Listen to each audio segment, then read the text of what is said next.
It has been said that if there is ever to be such a thing as a true universal language, it will most likely be expressed in the realms of mathematics, geometry, energy patterns, and frequency.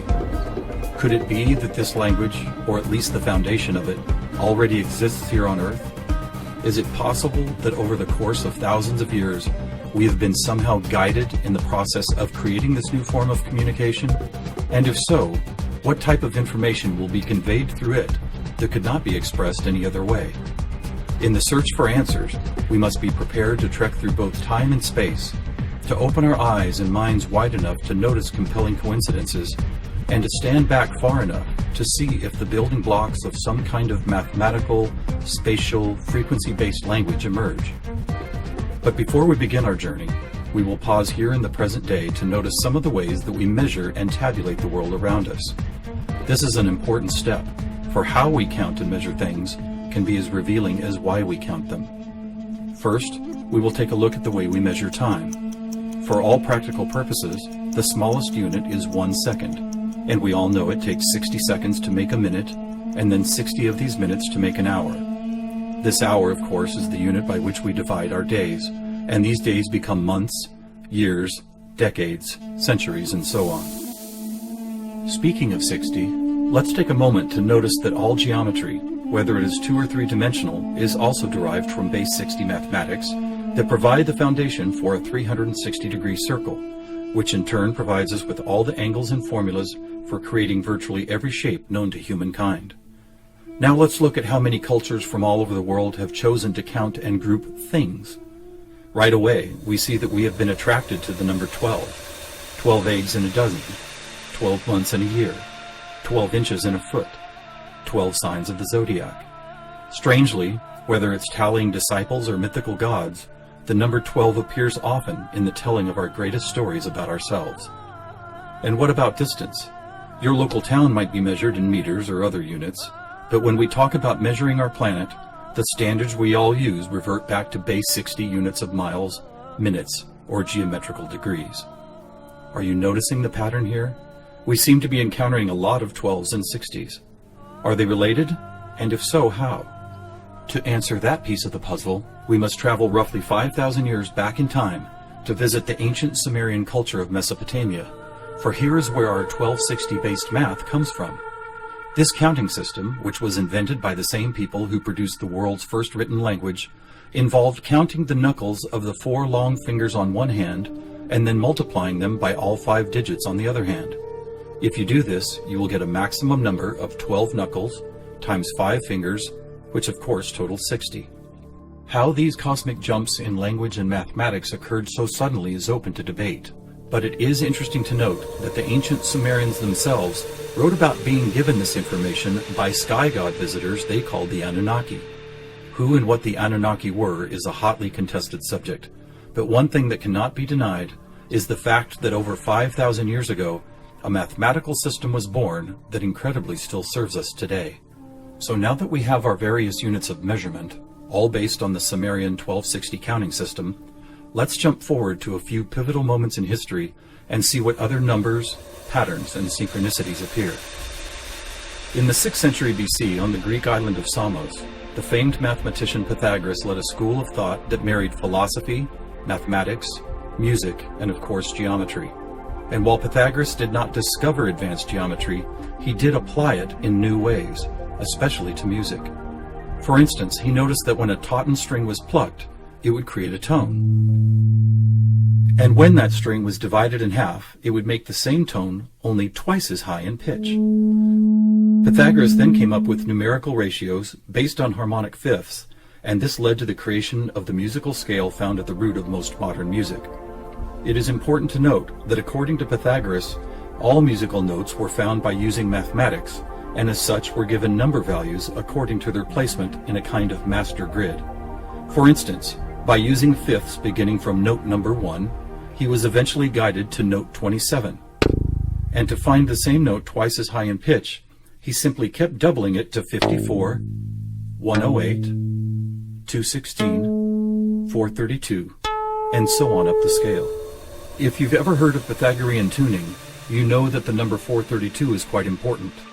To Pythagoras himself, it probably wouldn't have stood out more than any other in his numerical grid. But in our quest to find a universal language based on mathematics and frequency, this particular note represents a significant piece of coincidental evidence. You see, many ancient musical instruments, from Tibetan bowls to Native American flutes, happen to produce the same tone, a tone that vibrates at 432 cycles per second. That's compelling, but even more intriguing is the fact that Pythagoras was not calculating vibration cycles to find tone 432. It just happens to be the same number. What's more, for decades, most modern musical instruments were also tuned to this same fourth octave A, with a value of 432 cycles. How could this be? Who chose this particular note as the keystone for instrument tuning, and more importantly, why? Here is where a deeper mystery begins to emerge, and to explore it we will need to go back to Pythagoras' other passion, geometry. It is not an exaggeration to say that to Pythagoras and his disciples, geometry and math held a key to the nature of all life everywhere, and maybe it does. Let's look at the first four geometric shapes, the circle, triangle, square, and pentagon. In each of them are angles of degrees that, when added together, always total a specific number relative to that particular shape. For instance, if we take a triangle, the sum total of all three interior angles is always 180. For both the square and circle, it is 360. For a pentagon, it is 540. Now at this moment, let's step back and look at these numbers in a different way, as there seems to be something about them that reaches beyond a simple sum of angles. Did you notice that they happen to be in the same numerical neighborhood as tone 432? What's more, they all add up to 9, just like 432. As an experiment, let's take a look at the numbers found in basic geometric shapes, then apply those numbers as vibration cycles to hear the tones they produce. First, let's listen to what the 180 total degrees contained in a triangle sound like.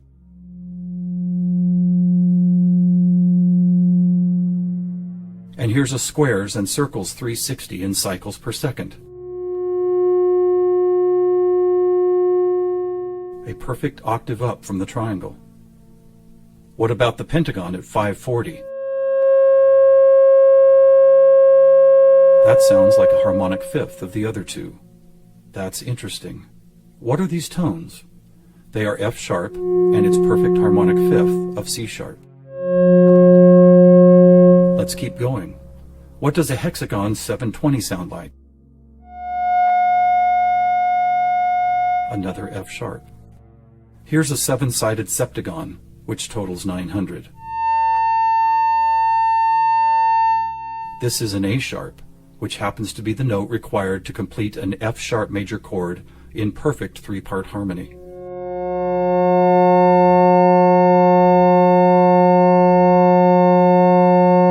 And finally the octagon, where we get 1080, another C sharp. Suddenly, geometry is expressed by tones, and these tones just happen to create the most beautiful form of music, a perfect three-part major chord in the key of F sharp.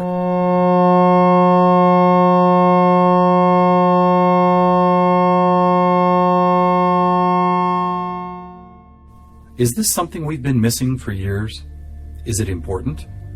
To the famous philosopher and mathematician Plato, the answer would have been a resounding yes, for it is Plato who advanced the study of two-dimensional geometry into three-dimensional geometry, and who began to recognize that nature, whether expressed as a tone, the petal design of a flower, or the spiraling design of a seashell, seemed to follow a 3D mathematical pattern.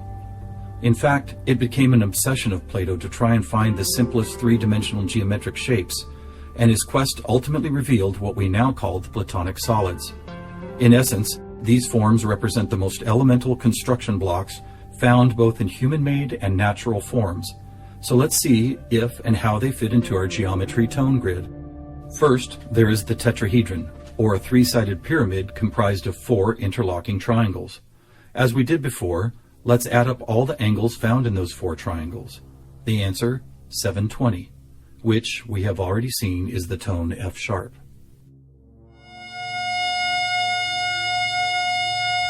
Next we have the cube, whose six 360-degree squares totals 2160. What does it sound like?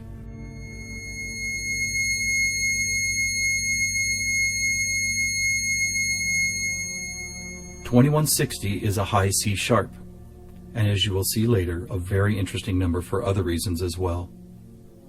Next up is the octahedron. Constructed of 8 triangles, this shape totals 1440, which is another perfect F sharp higher up the scale. The icosahedron is made up of 20 triangles, so the total number of degrees is 3600. As a tone, 3600 vibration cycles create the A sharp needed to complete yet another F sharp major chord that sounds like this.